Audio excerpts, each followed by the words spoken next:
Back to the program. Something wasn't right there. I didn't hear the welcome back, but maybe it's because I was talking. But we are back, and I hope people can hear us, Barry. I can hear you. Can you hear me? I mean, but it'll be great just to have a conversation with you anyway. Yeah, even if nobody else can hear it. You know what? That's happened before. I'll sit here and somebody will come in and say, "By the way, you've been off the air for like the last half hour."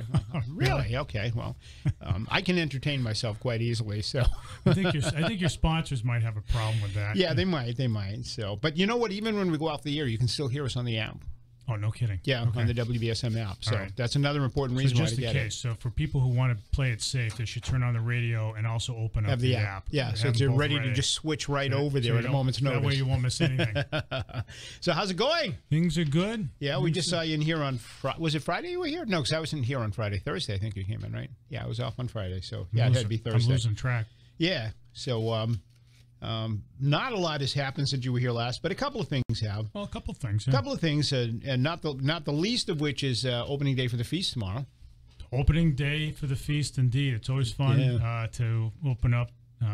We should do it in front of the monument, all right, on Madeira Ave, the so-called Four Manny Monument, which is a monument to the four founders of the feast, four Madeiran immigrants, who's really started off something big in 1915.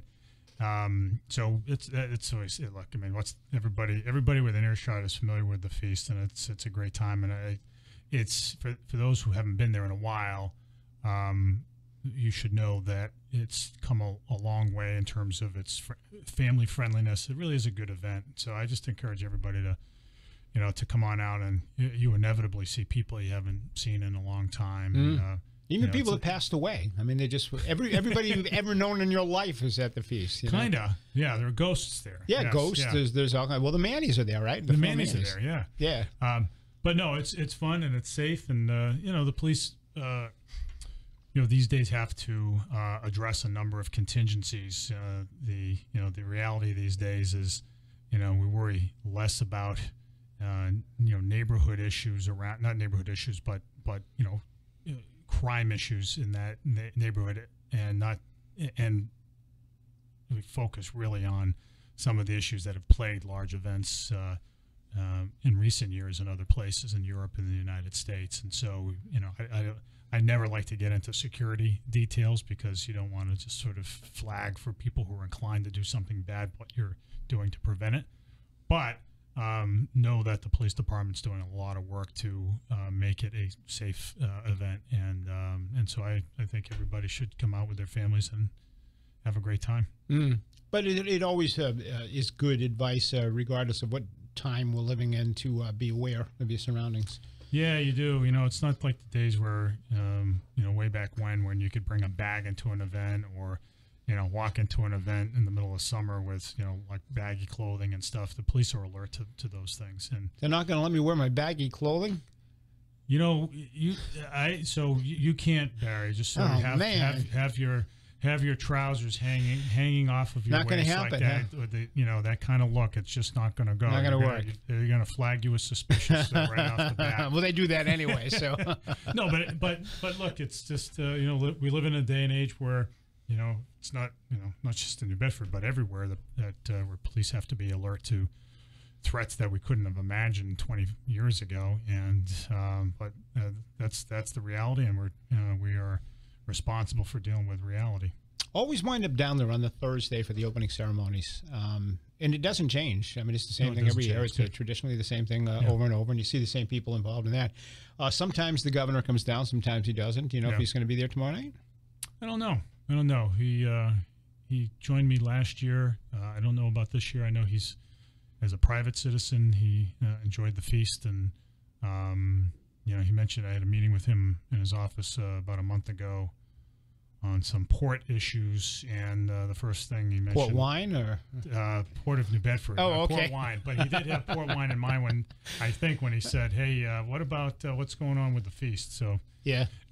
So he's definitely a fan as well. Yeah. He did walk around last year. Yeah, he was there. Yeah, he was there for the opening, and then I was in the feast grounds, and I did see him making the rounds. And yeah, that's right. I remember seeing you there last year. Yeah. Yeah, so hopefully the weather will cooperate, and we'll have a good time, and it'll be safe, and I'll be out there for different parts of the event as time goes on, as the event unfolds. Yeah. So you guys chatted about the port. Did you make any progress at all with them? We talked a lot about offshore wind and fishing, and that was primarily it. I mean, and there's a lot to be said there. We're just living in a period in New Bedford where there's a lot of opportunity, but we've got to play our cards right, and we have to have strong partners, the state government as well as the federal government, to make sure that we make the most of our opportunities in offshore wind, as well as to make sure that what happens with offshore wind doesn't undermine the fishing industry. And so, and it gets complicated. I think the thing that we have going for us is that New Bedford is in the middle of the action. It's the intersection of these two industries, and that we have the Port Authority, we the city, have a great deal of credibility with both of them, and so we're trying to accommodate the interests of both, to make sure that both can coexist successfully. So did you get any commitments out of him on anything? I think it was a useful meeting to get him to understand some of the threats to the fishing industry. I think that was probably the main thrust. I also, have worked to enlist his support to encourage the wind companies to invest here in New Bedford. One of my concerns has been that, the wind company that went to Rhode Island, Deepwater Wind, announced a $40 million investment in the Port of Providence in infrastructure, and that Vineyard Wind, which got the contract from Massachusetts and will deploy from New Bedford, has yet to make any similar commitment on a project that is twice the size of the Rhode Island one. So, we're trying to get them to understand that there are needs here, and they require investment, and they have the right now to proceed with what will be the biggest privately financed project in state history, and that they need to be investing some of that money here. And we haven't got any kind of commitments from them. No, not yet. No, we have a good relationship with them, but they, we're trying to get them to appreciate well that these relationships are mutual. They are a two-way, always a two-way street, and so if you want to be a good corporate citizen, you have to do right by our city. So what are you looking for? Well, we want some kind of commitment to infrastructure investment. We certainly want a commitment to local hiring. That's a real big one for me. We want to make sure that they're otherwise a good corporate citizen, that they work openly and transparently with city government, that they understand the city's aspirations to become a stronger, more vibrant city, as a place that attracts capital so that we can create opportunity for our residents. It takes some work, and it takes a lot of communicating, and we're glad that Vineyard Wind is headquartered in New Bedford in the Bank of America building, and we certainly want to see that space built out, but we also, again, really want to see them give New Bedford residents a first look when they hire. So have they been difficult to deal with in terms of getting what you're looking for? No, they just got the award last month, but I'm just, as I always do, stake out the city's interest. And I try to do that as clearly as I can. So the governor's agreed to nudge them in that direction? We'll see. We'll see. I certainly make my pitch. My pitch pretty emphatically. So he hasn't committed yet, but you're working on him. No, I think he heard. Look, I had a good conversation with him and the lieutenant governor, and I think they've heard where we're coming from, for sure. I don't think there's any vagueness or ambiguity in what. Right. And where we stand. So you did your job, but they're not committed to. We'll see. I'm going to give them. Look, everybody gets a chance. We're making our case. We got to continue to press our case. Well, does there come a point where you're not satisfied with what you're hearing and seeing? You know what? Patience is not exactly my strong suit. I always want things that happen tomorrow. And ask anybody who works in city government, and they will say, "Yeah, the mayor isn't exactly a wallflower, right?" So. I always want things to keep moving. I just, that's just the way I go about my job. I push and I push and I push. And some people, certainly have had folks say, like, the mayor pushes too hard. He's too, he needs to be more patient, needs to wait. And it's not the way I'm hardwired. But does it come a point where things are not working the way that you want them to, or you're not seeing the kind of results that you want on this, and you say, hey, wait a minute, maybe we need to rethink our whole relationship here? Yeah, I mean, those times come when we have to really speak up. I mean, frankly, we saw that play out last night with the state pier legislation.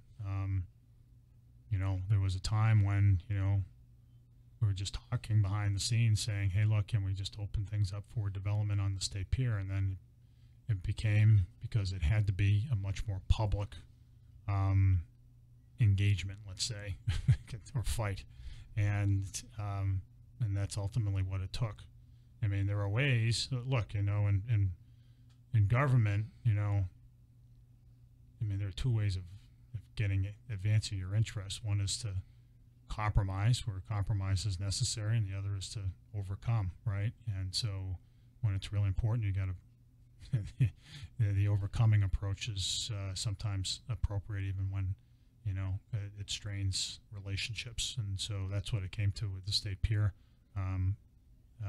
But I think it's a really good thing that bill passed, and Mark Montigny deserves a lot of credit for sticking with it. Tony Cabral worked hard to try to forge a compromise. I was glad to see that he came around to it, and we've had many discussions about it, and I'm pleased that Tony did that. But I also think that, you know, the folks in the business community, especially the New Bedford Regeneration Committee, which is sort of the big advisory board for for economic and city building strategy for the city, really stepped up. Tony Sapienza, you know, Jerry Kavanaugh, over the years, a lot of the CEOs of the major companies really pushed hard on this one item, and they've been doing that for years now, and it moved ahead. So, which relationships were strained? I know. I'm not going. Well, there. Bill Strauss. So look, Bill Strauss wasn't a big fan of this. No secret there, but I'm hopeful that we can, you know, move on from, you know, those battles and look for other things to get done for the city. So the rest of the delegation supported this, though? In varying degree. You know, Mark Montigny has certainly been steadfast in the support over the years, and Tony Cabral definitely came around, which was good. And so I think they deserve credit for doing that. And you know, there are others. I mean, there are other state senators and state reps who are, you know, useful as well, who don't live in the area, but we certainly have talked to, including Speaker DeLeo. The governor was, you know, as much as the governor didn't want to weigh in a battle among elected leaders in the New Bedford area, got behind the idea of the state pier, because I think what we wanted to do in the state pier, because he recognized it was the right thing to do, that it wouldn't compromise the fishing industry at all, and that it would be a good development opportunity for New Bedford, that everybody in New Bedford, just about everybody in New Bedford, wanted to see happen. So I'm happy that he was able to do that, and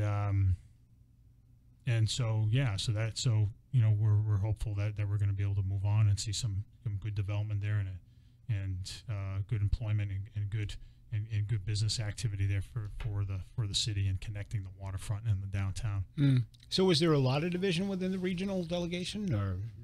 Yeah, there was, and so the bill's passed now, and so right. I'm moving on. I'm not going to go. I mean, I've been faulted for picking too many fights. Sometimes you never pick too many fights. Yes, yeah. Well, in politics you can, right? So there are some people who run away from them, some people who run at them. I'm probably one of those people who runs at them. But sometimes in politics, yeah, you gotta sort of know when to say, okay, you know, let's move on. Right. But you got what you're looking for, pretty much, right? With this state pier thing. Yep.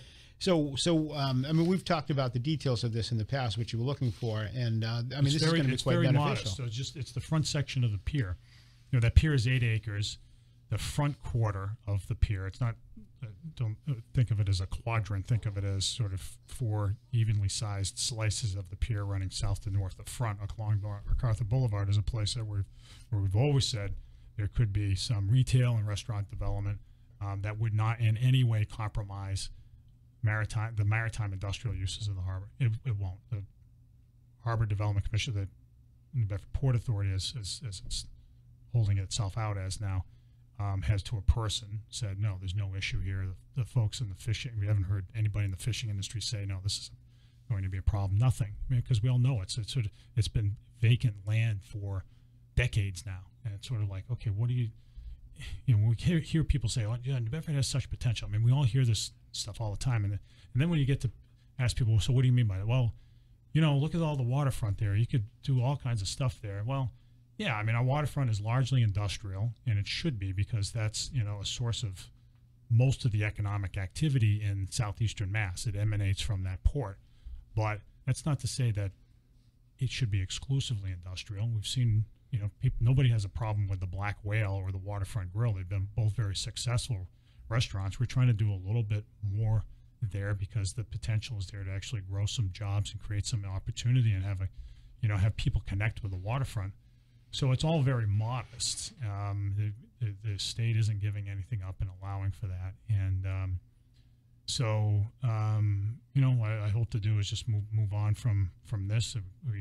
We think this is a big win for the city and for the waterfront, and we'll continue to pursue that, obviously. But there are other things ahead that we want to get done in conjunction with our state legislative delegation, and we'll work on those things.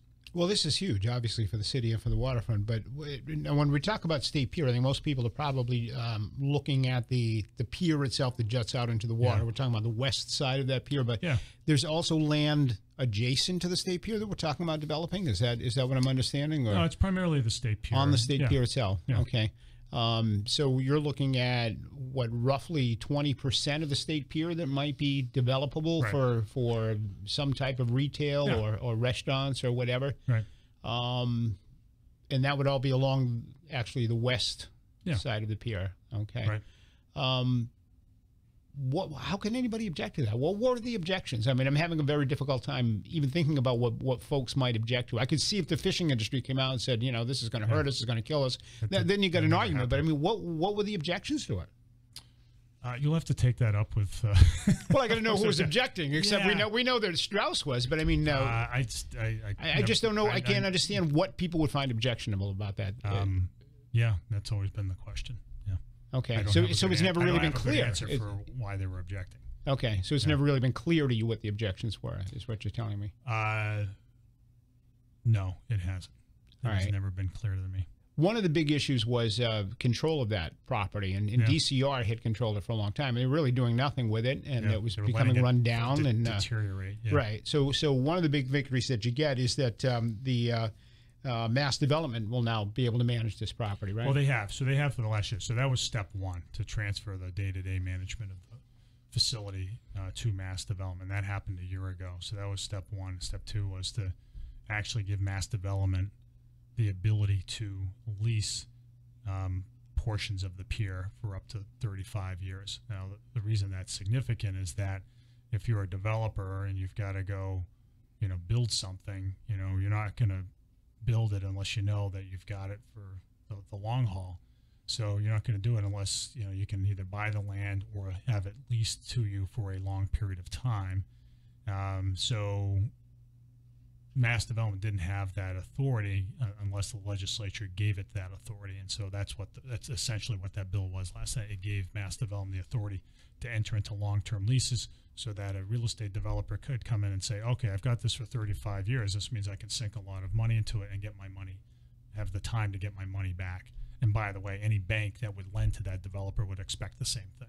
Sure. Yeah. You're not going to invest a lot of money in something you might be booted off of in a year, right? I mean, what's the sense in doing that? Right. So what's your vision for that? When you sit back and you look at the pier and you're saying, maybe 5 years, 10 years, this is what I'd like to see going on down there. What do you see? Yeah. So I'd like to see the front quarter developed into, retail and restaurant uses that are in a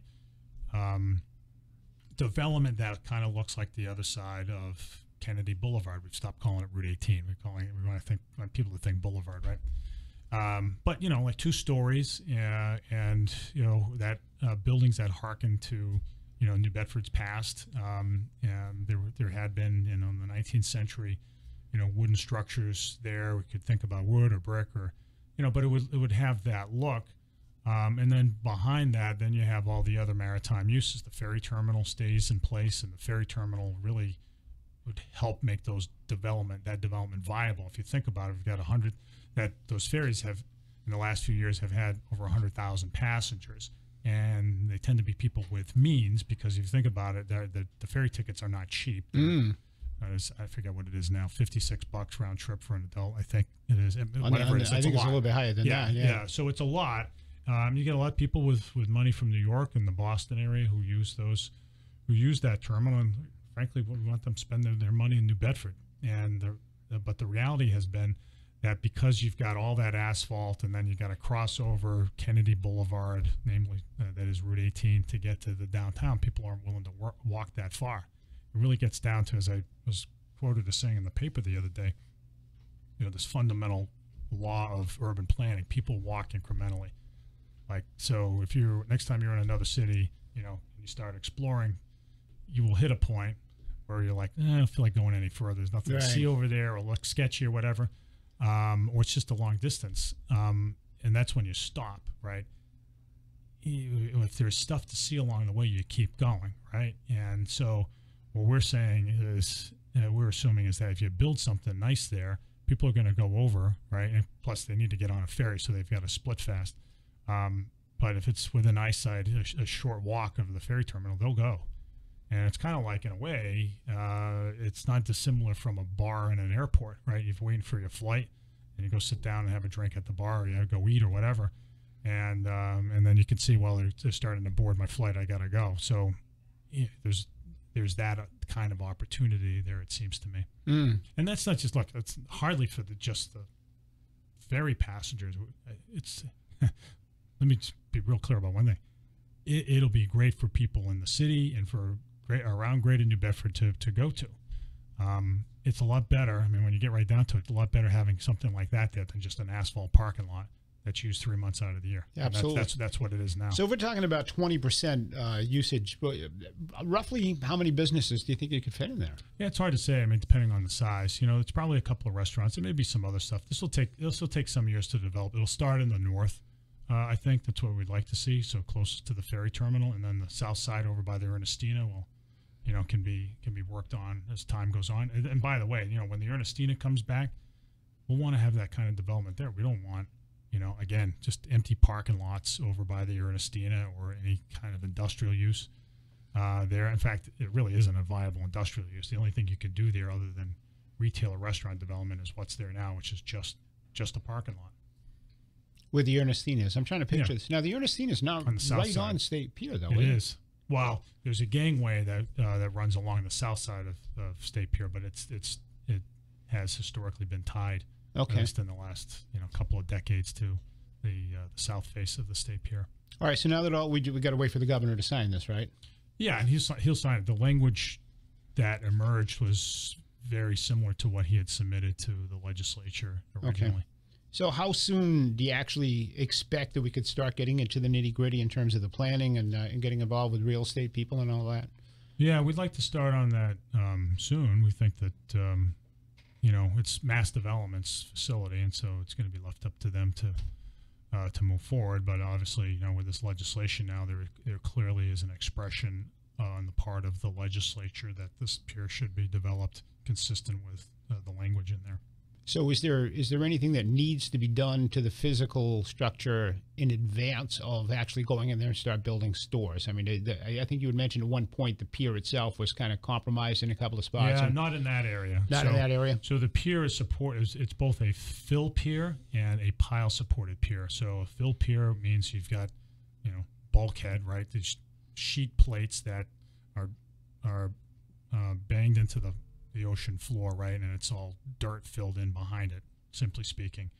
And then so we have a lot of that, and that's what supports the pier in the front area there, right around where the Fisherman's Monument is. And then you go to other places around the pier and it's pile support, right? So they're actually posts that support the perimeter of the pier. So that's true over by where the Ernestina goes, for instance. So in this first area that we would look to develop, it's that's an area where there really isn't any structural issues at all. There'll have to be some studies done there to make sure that there were no other issues there, no environmental issues, and we can't imagine that there would be. And then there's also issues around turning radiuses for buses on the ferry terminal, because we'd have to move the entrance to the ferry terminal. If you can picture this, to the south side of the the ferry terminal platform, how it's all sort of raised over there. Right. So that'll have to get. So there are a number of things that have to get ironed out, but we'll certainly be taking that up with mass development. So conceivably, within about a year or so, we could actually see some development going on there. I'd love for that. Again, just sort of going back to my impatient self. These are all things that I'd like to see happen as quickly as it can, and I'll certainly be pushing for that to happen. Now, under the ordinance that goes to the city council, I guess, for the final approval at the next meeting on the retail marijuana. We're switching gears now. My mind is always working here. I'm trying to keep up. Under the ordinance that's been proposed, could we have a weed shop down there?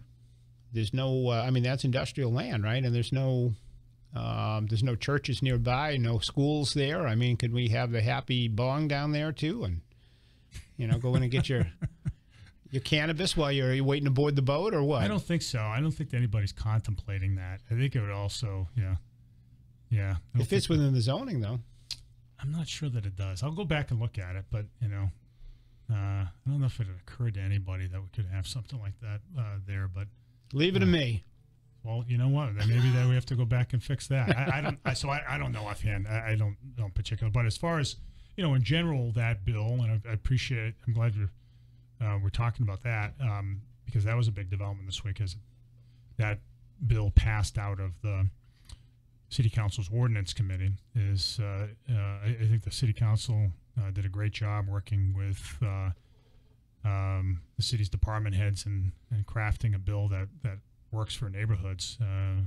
We'd like to see some of this business happen. I think there's a lot of support for these businesses to exist in New Bedford, as well as to see the benefits of the taxes that they'll have to pay. But we also, above all, need to make sure our neighborhoods are not affected negatively by the establishment of these companies. So we've essentially pushed them and put them in industrial areas, and there are buffers established around sensitive areas. So that includes things like parks and churches and schools, obviously daycare centers. There's a buffer of 200 feet around any residence, so nobody is going to be living immediately next to one of these businesses. This came up last week when we were talking about Church Street. So I think it's a good bill overall, and I really appreciate the work that the city councilors did. Ian Abreu and Maria Jester worked very hard on it, Linda Morad and others, and so it's been. I think it's a good result, and so we'll have some of these businesses in appropriate sites around the city, and it'll generate some revenue for the city. But you don't think the State Pier is a good place for it? No, we don't want it. It's the state part of the State Pier is in the national park, where it's covered by the national park legislation, and which is federal. So that, yeah. And that's a whole but I make the point only bit because it's there's we have a national park around there, and that people want to see that. Yeah. I know marijuana's been around a long time. Marijuana shops are not exactly a traditional industry, right? But I don't think anybody wants to see that happen. All right, let me take the break. Then we're going to open it up. We've got the hotel to talk about, some other stuff too. 508-996-0500 if you'd like to chat with the mayor. We'll be right back right after this at 1420 WBSM.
All right, welcome back to the program. Midweek with the Mayor. 12:49 is our time. Let's get some calls in, and we'll start right at the top of the list here. And you are first with the Mayor. Go ahead on WBSM.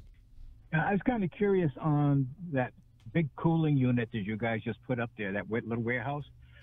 What would be happening with the trailer trucks that need the big part of the south middle of the state pier to turn around and back into the docking area? Yeah, it's a great question. So the short answer is nothing. Doing the kind of development that we've been talking about would entail moving back just a little bit the security checkpoint to that part of the pier.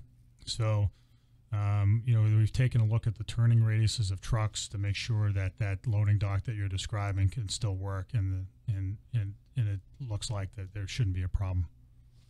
Oh, okay, that's all. Thank you. You bet. I appreciate it. Good question. Yep. 508-996. These are the kinds of questions that come up when you yeah, exactly. These well, people have interests that the rest of us probably don't think about. Yep. So 508-996-0500. You're on the air with the Mayor. Good afternoon. How you doing? Good. How are you? I'm calling from New Bedford Farms. I'm the one with the cans going around New Bedford. One more time? All right, you probably haven't seen it, but okay. All right, the pier issue. The no marijuana on the pier sounds, I know you got this federal thing going, but if you put some out-of-town business on the pier, it's going to take business away from downtown and piss everybody off. Dispensary doesn't take away any business from downtown. Well, so just so we're clear, yeah, so the ordinance that the city council passed last night includes a buffer around the national park, and that buffer would include the state pier, so there wouldn't be any dispensary there. There are places, but there will be other places in the city where dispensaries can go. How about downtown? Downtown's called a national park. No dispensaries downtown? No, it's not something I support. I think, again, it's been clear in the process that people do not want dispensaries in the downtown. They don't want them in their neighborhoods. They don't want them around their churches. And so we've cited them in industrial areas around the city where where those businesses can operate effectively, but without affecting neighborhoods. Do you think people want NA meetings held downtown? You think that brings in the right clientele to downtown? Yeah, but that's totally irrelevant to what we're talking about. Yeah, that has nothing to do with what we're talking about. Completely different apples and oranges. All right, let me do this. I'm going to grab the last break, so we'll have some time to come back. We're going to talk about the hotel, and we'll have a couple of minutes to do that. If you got a call or a question for the Mayor, 508-996-0500. Stay with us. You're listening to 1420 WBSM.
All righty, welcome back. And the mayor was a couple of minutes late today because he was at was it a ribbon cutting? Or it was a ribbon cutting. Yeah. Okay, for the new hotel in downtown, the New Bedford Harbor Hotel. Yeah. And so tell us about it. It's a great place. Yeah. It looks really nice inside. Great lobby. It's in the former WBSM building, where, and this is a little before my time, Brown's Pharmacy. Brown's Pharmacy, yeah. Yeah, right there, the yellow brick building. And it looks great. It's 70 rooms. It employs 50 people who, at this count, 42 of whom by now are New Bedford residents. Good thing. And it's a huge addition to the downtown. You know, we're trying to get more people to be out on the street, going into restaurants and going into stores, and this will be a way of just creating more activity on the street. People who are traveling, whether they're tourists or business travelers, tend to go out and spend money, more money than they would at home, and that's good for downtown. So and it turns out that the place has been open for about a week, and they are booked throughout the month of August already. It's gone off to a great start. Mm-hmm. So are you going to have your re-election campaign thing there? Jeez, I was wondering when you would slip in a question like that. Well, it's getting close. It's already August 1st. Yeah, right? I'm already 7 months into my term, and we're talking about this. So, but no, it's a great the valet car service out front, and it looks really nice. You know, there's event space on the side, so you can have conferences. But a big addition to the downtown, big addition to that part of Union Street, as we try to draw development up Union Street to try to connect the downtown with the West End better. I mean, this is a big help. Really, it really is. So has there been interest now in some other parcels down there? I know probably with the development, the signing of the bill for the pier, that's going to spark some new interest too. It may. I mean, there'll certainly be interest on the pier. We're working on a few different sites downtown that have, been sort of spinning their wheels a little bit, and we hope that this hotel will spur that a little bit. Yep. So, what are you looking for downtown? What do you want? Well, ideally, you want the more. You kind of want everything, right? You want office, you want residential, you want everything in between. Government anchor institutions. But one of the things that is important is raising the so-called residential head count, which can either be people who are staying in hotels or people who are living downtown. And so, and again, because they'll go out, support the restaurants, they'll support the retail, they'll add to a general feeling of activity and nightlife that every city wants to have in its downtown. And so we've been trying to push some of those types of projects along. Where would residential go? There is a lot of residential in the downtown. We were just trying to do more of it. Yeah, I know. Like look at the Regency. The Regency's been a huge success. It's full. Right. It's a lot of folks have wanted to get in there. Their waiting list to get in there. So I mean that's a good example of a downtown site that's working. A million years ago, I lived upstairs from Minerva's Pizza downtown. Oh, yeah. There were people that were, of course, you had a few bars on Union Street. Minerva's still there. Minerva's is still there, but I'm not. But there were some apartments and the neighborhood above, just isn't the same. Yeah, since you left. Downtown living was great. The only problem was the parking was a real problem. Well, that's what you give up. And people want to be in spaces where, you can downtown space where you can bump into people, where there's stuff you can walk to, and that feels alive. What you don't get with that is what you get with, other types of more suburban development, which is, easy pull-up parking, strip mall style parking, and those are the trade-offs. So a lot of people are, choosing to live in downtowns and getting out of their cars, and it's certainly true in the major metros now, and we want it to be true in New Bedford as well. But there's and you get in the major metros, you got more public transportation, so it makes it you don't necessarily need it. You do, but there's also more stuff to walk to. So there are a few elements that we would like to be there to make it a more urban, a complete urban neighborhood. And one of them is a grocery. There are groceries you can buy in the downtown and places like Walgreens and such, and some of the others. But we probably need a little bit more of that to support more residential. So that's another thing that the EDC has been working on for a long, long time, trying to lure grocers to the downtown. It's been hard. I mean, I'll just say right up front, it's been hard. But I think eventually we're going to get there. All right, I think we're pretty much out of time. So everybody, just like that, yeah. I came in late. Sorry, yeah. I got stuck at this the ribbon cutting, event. Yeah. Anybody important there? Any famous, like the governor or anybody, the lieutenant governor, come down or anybody? Are we New Bedford folk or not? you have to have dignitaries from. We got to have somebody cut the ribbon from Boston. Yeah, I cut the ribbon. I cut with my big ceremonial pair of scissors. Yeah. So people are welcome to go and check it out, right? They can go down there, check it out. People should. It's got a nice bar with fancy chandeliers and the whole thing. It's no marijuana there. Not that I know of. Thanks, Mayor. We'll see you next Wednesday. Thanks, Barry.